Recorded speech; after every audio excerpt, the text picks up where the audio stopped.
All right, this is a project that is inspired by the artwork of Duncan Tonutiah, author and of children's books and illustrators, and he has a very distinct style. He's from Mexico, but spends a lot of time in the United States. So he identifies himself as a Mexican American young man, probably in his 30s. But anyway, if you have taken a look at some of his illustrations, he has a very distinct way of drawing humans and human heads. So I wanted us to encourage our students to do a self-portrait in the style of Mr. Tonutiah. So it's pretty simple. I'm giving you, sorry, I'm looking for my, there you go. Okay, so I've given you all dessert plate size paper plates for the kids to use. You should have 2-page pieces of 9 by 12. Can you tell I've been grading final research papers and my brain is not working very well these days. Anyway, so 2 9 by 12 pieces of paper, one for the background and one for the head. Okay, so one of the things that Mr. Tonutiah likes to do in his artwork is he takes patterns from pre-Columbia, the pre-Columbian era. And so I've got a couple of examples of those. You can look them up if you want to share them with the students. Here's some textiles. Okay, so, you know, simple. Here's another one.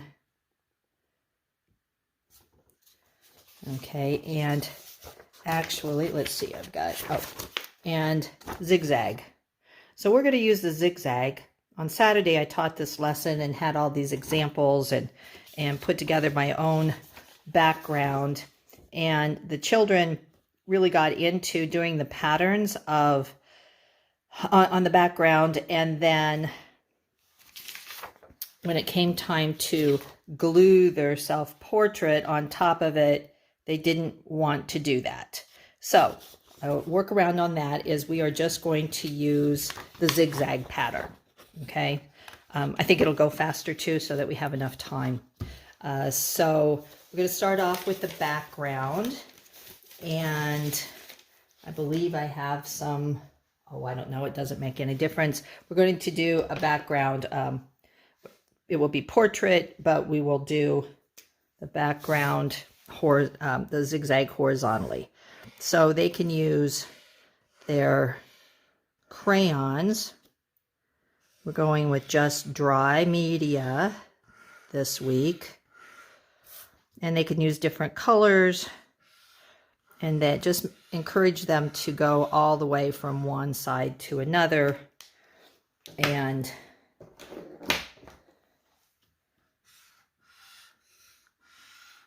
make fairly big zigzags, or else they're going to take too much time.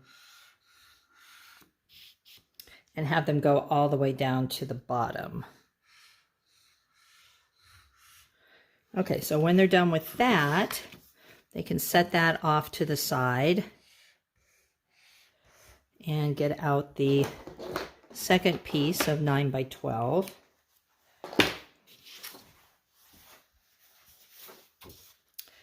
Have them put the plate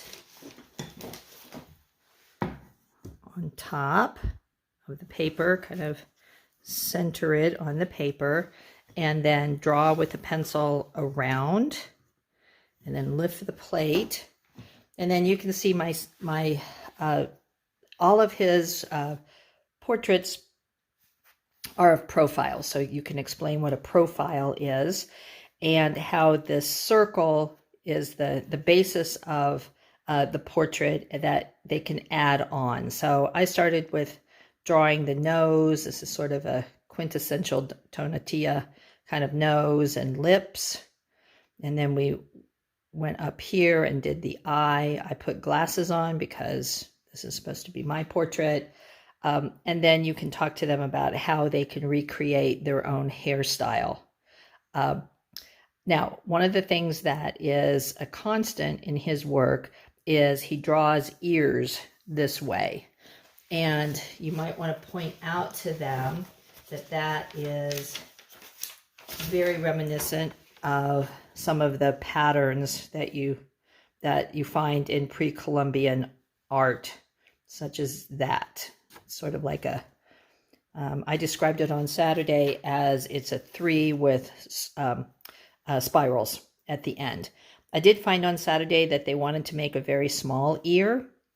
If you look at his work, he makes rather substantial ears. Okay, so encourage them to make large ears. Okay, and then just a simple neck. They can put their own, clothes on, that kind of thing. Sorry, of the blue on there. Little child decided that he wanted to color mine as well as his. So then when they're done with that, you can, I think there's black markers at the school so they can go over that, over their pencil lines. But if not, I believe I put in a box of black crayons that can work just as well. I also provided the skin tone crayons, so you can, talk to them about how to kind of match up a crayon with their own skin tone. And I found the most questions were, how to do the hair. And I'll post a couple of pictures of what the kids came up with, for better or for worse. So then when they're done with that, they can cut out their shape. The younger kids, the kindergarten, first, second grade, might need some help in places like that, but I've provided scissors for everybody. And then they will take their background, and I provided glue sticks, and so I'm not going to cut this out. So then they can put the glue on the back with their glue stick, and then center it up and glue it down on top. So I think these came out pretty cool on Saturday, except we ended up putting them on pink construction paper because they wanted to take their backgrounds home as a separate project, which was cool. They were happy with them and proud. All right. Let me know if you have any questions. Thanks. Bye.